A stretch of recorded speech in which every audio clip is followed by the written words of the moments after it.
This is Patrick Matthews at Hearken House Ministries. I'm talking to Tim Hayter. Tell me something about yourself, Tim. I'm 52 right now. I grew up in Maryland in a small town just south of Hagerstown. Graduated high school in 1985. And from the time I was 24 until I was 47, I was in and out of prison in 2 states. I've been arrested 37 times.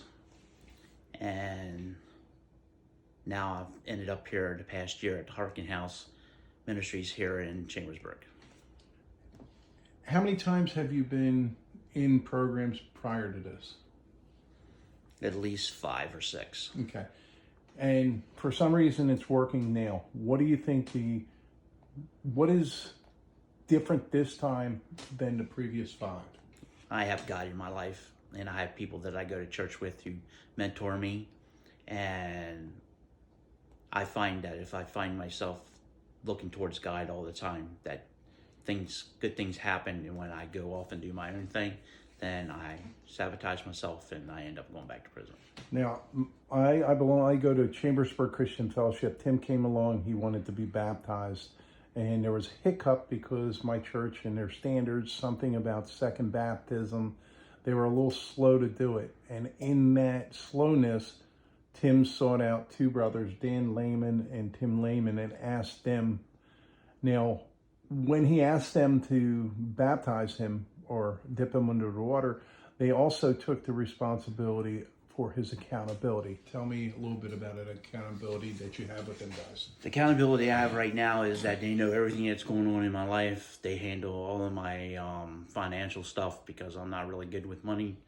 I don't do anything without talking with them first, so it's based on 3 people's decision and not just mine to help me get back on my feet. I go over to their house and spend time with them and their family because they've welcomed me in their home. And right now, between that and working all the time and trying to help out with the community, yeah, that's where I'm at right now. Okay, you said community. Like, I know that you got involved in a local soup kitchen. What's it called? The Room. Okay, and what do you do there?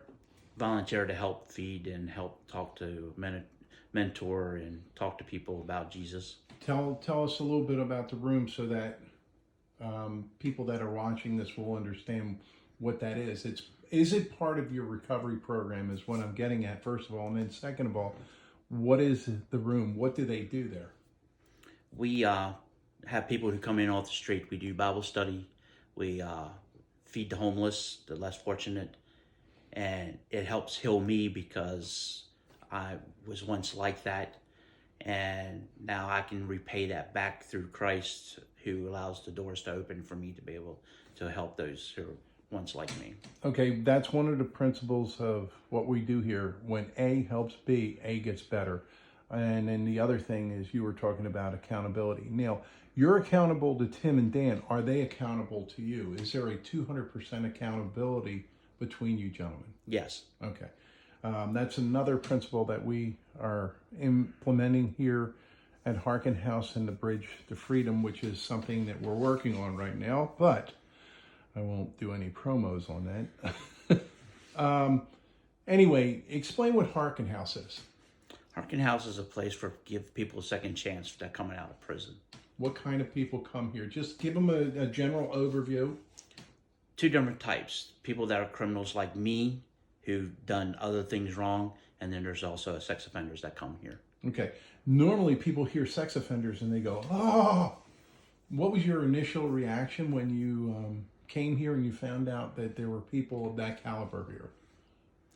It was different. At one time, I was afraid that other people would see me and thinking that I was a sex offender as well. But I've learned to let that go through Christ, and people can think what they want. They're people just like me, and they make mistakes. Okay. And the whole idea of wanting to help out here with the Hearken House is to get society and people to change their minds about sex offenders, because they make a mistake just like the rest of us. And when God looks at a sin, it's just a sin, not one's greater than the other one. Okay, we're not going to spend a whole lot of time on that because it is what it is. But you've been to a number of halfway houses in prison. Is there anything different at this point Did you become more broken? Were you more available to God? What happened that changed your heart and that you're spending 1 year of your life so far just changing? Most of it has to do with the fact that I have God in my life and I'm not walking away from him this time. Second one is that I have mentors that I look up to. And there's a lot of people in the church community in the Chambersburg area with a lot of different churches that I have gone to and visited, and people that I've gotten to know who care and love me as much as I care and love them. And without that support, I'm able to do that. Without it, then I would fail. There is a friend of mine up in New York. His name's Alan Roth. He says that friendship evangelism works as long as you get to the evangelism. Is this what you're finding in Hearken House? Are we trying to implement this? Do we bring an aspect of God into whatever we're doing here to help people change? Yes, we do devotions every day of the week. We go to church on Sunday, and we also do a Timothy project on Saturday nights. Yeah, I heard about this guy who runs this place, Hearken House. He's a little out of his mind. Yeah, he's crazy. That's me, by the way. I'm not going to show my face, but I'm trying to make a joke between the two of us. I understand. I'm just trying to get people out there who are watching this to know that it's more than just rules and regulations. It's more about a love relationship and a love obedient relationship with your God. And when I say your God, I mean, I can't prepackage it in any way and make someone believe something. I have to let people get to the place where they believe their own version of it. And in reality, there's only one God, but these semantics, if you allow somebody to bring up their own God, it makes it easier in their life. And I'm just, when we're dealing with people that are used to running, you have to take small wins. And those small wins equal big wins. Do you find that's what we're trying to do here? Yes, absolutely. It's all about helping people, holding each other accountable. It has its moments, but through Christ, all things are possible. Okay. We have this one thing, when A helps B, A gets better, and you were talking about that for the room. And then there's another principle we do. It's called 200% accountability. And that's where when you make yourself available for somebody to speak into your life, you also can speak into their life. And sometimes it's done in not such a pretty fashion. Sometimes there's some words and some loud tempers, but does it work? It does work. Okay. This is something that we're trying to implement here.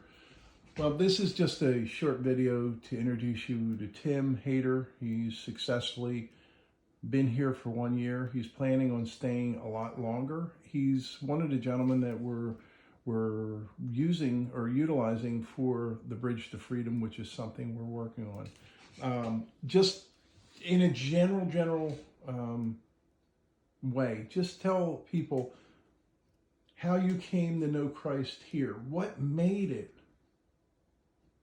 possible that you could envelop God into your life? What did we do? And I'm asking this so that people understand. What did we do to make it possible that the Holy Spirit could dwell in your life? Worked with me and picked me up when I was down and didn't toss me to the side, like a lot of people in a lot of places do. Okay. Thank you very much, Tim. Have a good evening.